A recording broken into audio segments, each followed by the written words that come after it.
à répondre à toutes les questions. Merci, monsieur le député. Question de monsieur Philippe Vigier à madame la ministre des Solidarités et de la Santé. La parole est à monsieur Philippe Vigier.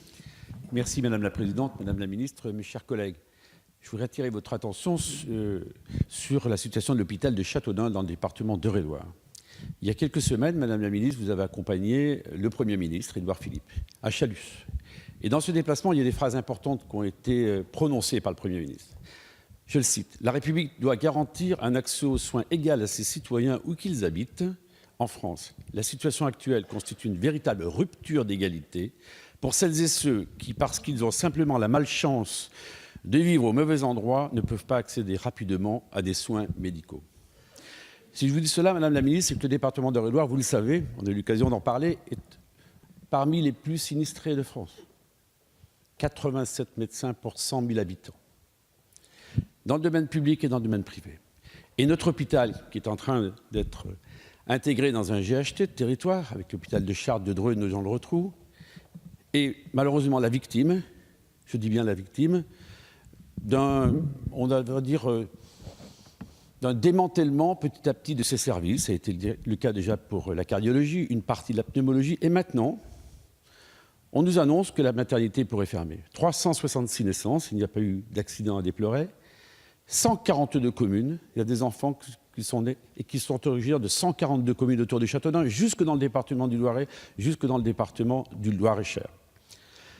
Donc nous avons pris le taureau par les cornes avec les professionnels de santé de l'hôpital, les professionnels de santé naturellement du secteur privé, avec les usagers, avec bien sûr les élus, pour bâtir un projet alternatif de territoire. Parce que vous êtes au cœur d'un bassin de vie de 57 000 habitants, madame la ministre, à 50 minutes, 1 heure d'Orléans-la-Source et à 50 minutes de Chartres.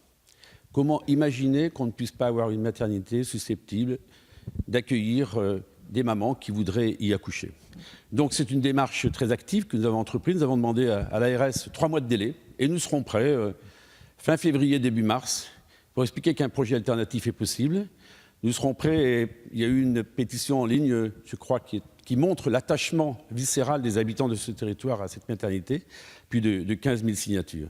Donc je vous demande de nous faire confiance, je vous demande de donner un peu de temps. Je vous demande aussi que cette phrase prononcée par le Premier ministre prenne toute sa résonance au travers du fait, comme vous l'avez très bien expliqué, que l'on doit avoir sur des territoires des services de proximité. Il ne s'agit pas d'avoir toutes les spécialités, bien sûr, mais qui peut dire que la cardiologie, la pneumologie, les urgences et la maternité ne sont pas des éléments vitaux d'un hôpital. S'il perdait ces éléments vitaux, il ne serait plus un hôpital général, mais il serait uniquement un hôpital de proximité. Donc je vous dis avec beaucoup de gravité, conscient que je suis que c'est un challenge qu'il faut relever, mais je suis persuadé qu'ensemble on peut le relever. Je vous remercie. Merci, monsieur le député. La parole est à madame la ministre des Solidarités et de la Santé. Madame la présidente, mesdames et messieurs les députés, monsieur le député Vigier. Le centre hospitalier de Châteaudun, vous l'avez dit, est un hôpital de proximité. Il va le rester. Le terme proximité recouvre précisément l'objectif de répondre de façon concrète aux besoins des populations concernées.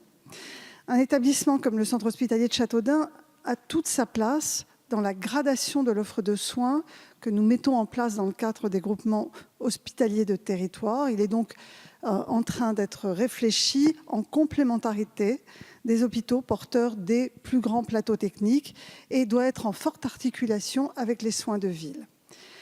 Alors vous me parlez de la maternité et cette dernière, vous le savez, est confrontée depuis longtemps à des problèmes de sécurité, d'organisation et surtout de continuité médicale avec une baisse d'activité. Or, lorsqu'il est question de maternité, la sécurité est et doit rester notre priorité absolue.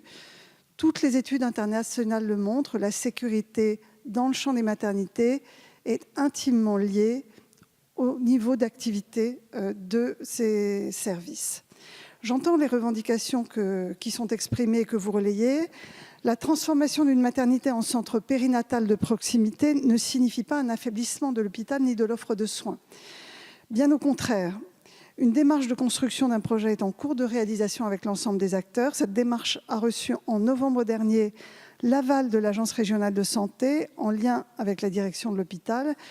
Je ne peux que me féliciter de cette volonté de mener une démarche participative avec les acteurs de l'hôpital dont les propositions viendront enrichir la réflexion globale actuellement menée par la direction de l'établissement en termes de projet médical et de gradation des soins.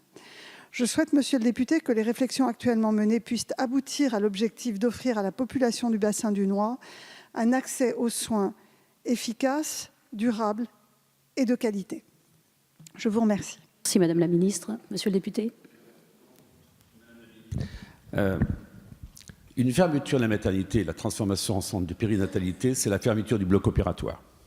Il y a 1 an et demi, je dis bien 1 an et demi, que l'Agence régionale de santé nous promet de faire en sorte que l'on puisse monter la chirurgie ambulatoire. À l'heure où je vous parle, rien. Malgré le fait qu'une étude prospective ait été faite.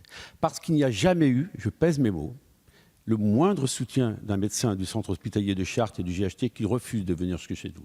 Nous ne laisserons pas faire cela. Nous ne pouvons travailler qu'en confiance, et là, c'est la défiance qui s'est organisée. Et vous avez raison, Madame la Ministre, la sécurité doit être la règle, mais pour cela, il faut au moins que lorsqu'un gynécologue souhaite travailler dans cet hôpital, la demande soit relayée par la direction, ce qui n'a pas été le cas. J'ai dû en appeler à votre cabinet en